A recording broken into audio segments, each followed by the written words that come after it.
Part 5. Do you know how to transfer money internationally without getting in trouble with the IRS? It's probably what's holding you back from hiring a virtual assistant. Let's go.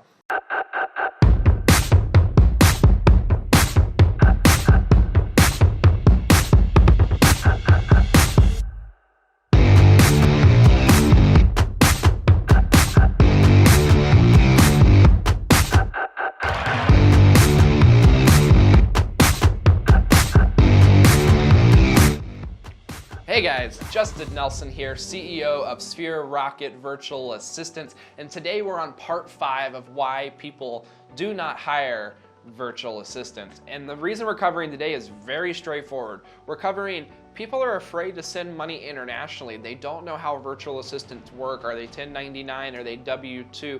How do all these different pieces come into effect? And yet it stops them from going. So if you guys are watching part 5, you're probably already subscribed to the channel. But if you're not and you just found this video first, make sure you guys like, subscribe, hit all the buttons down here, and get hooked up to our channel to learn all things virtual assistants.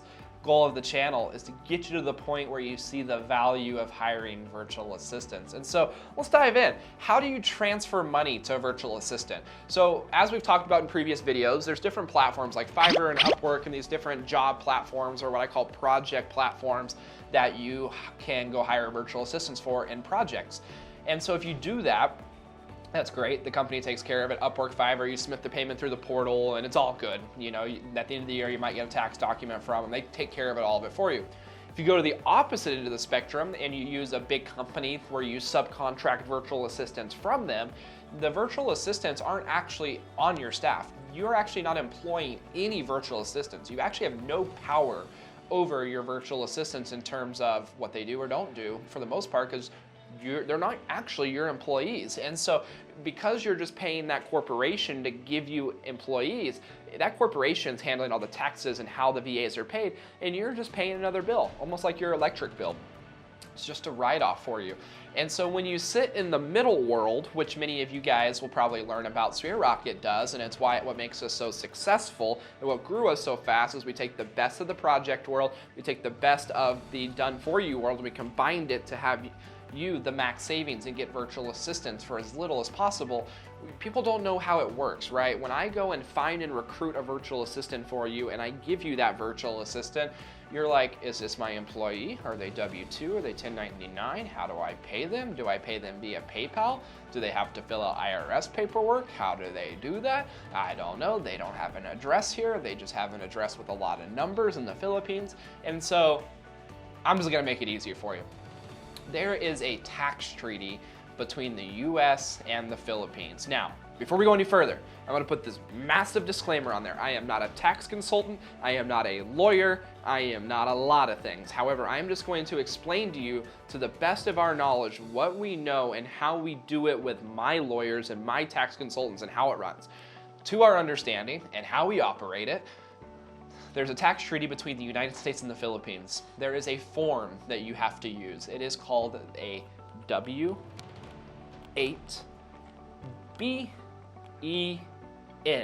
Now my team probably just put it way more fancy up on the screen for you, but the W-8BEN is a form for an international contractor. It's kind of equivalent to a 1099, but I hate to make that comparison when we're talking legal stuff. A W-8BEN is a form that your virtual assistant will fill out with their address, and if they're claiming a tax treaty or not, which almost everybody does if they live in the Philippines, and that is a document that they give to you for you to keep on file. It is a document, it's not a document that you have to willingly submit to the IRS, it's not a document that you have to do anything with, you just have to keep it on file. What this document states is that the virtual assistant lives in the Philippines and they are telling you that they live in a place in the Philippines that they can claim a tax treaty.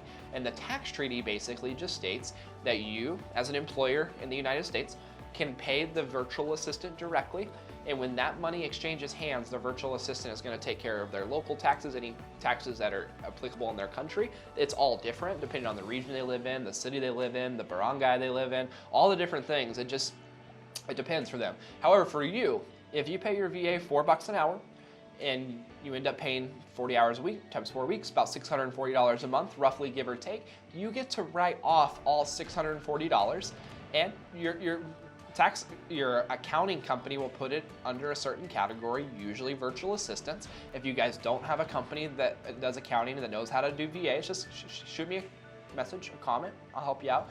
We use SBS Solutions.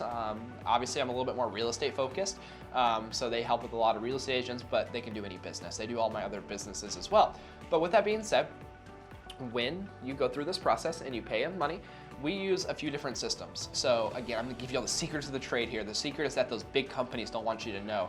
We use a system called Wise. Wise is a system where you literally log in, you put your VA's bank account information, which by the way, at Sphere Rocket, when we get you VAs, we take care of all that for you. We get their bank account information, we get their address, we plug it all in and help you set it up. You go to Wise, you set all that up. You can connect a bank account, you can connect a credit card, you can connect a charge card, you can do whatever you want. You can connect your card. At the end of each week, when you pay your virtual assistant, you go in there and click, boop, $4 times 40 hours this week, $160, sends it to the virtual assistant. It gives you record keeping at the end of the year. It is so simple. If you are using PayPal, there's nothing wrong with PayPal. PayPal works too. However, PayPal is the biggest pain in the, you know what? It's a pain. It is a big pain because a lot of times they'll hold your funds, they'll reserve it, they'll delay it. Wise is actually a system that instantly gives your virtual assistants pay. Usually it's within 24 to 48 hours. So if I want my VAs to have a pay on Friday, we'll usually pay it Thursday night. Money's in their account Friday, no questions asked. Really, really easy to do. So with that being said, this wasn't much of a crazy video. A lot of times people are afraid to hire virtual assistants and bringing them on their own staff and resort to paying companies tens and twenties of thousands of dollars a year to do something just because they're afraid and they don't know a simple little tip and trick like this. So as always, if you guys have any questions about paying virtual assistants, drop a comment down below. I'm more than happy to answer. If you have no virtual assistants and you need help finding one for your business or even seeing if you're ready for a virtual assistant at just a few bucks an hour, as always, check out our website down below in the link. Have a chat with our team, more than happy to help you.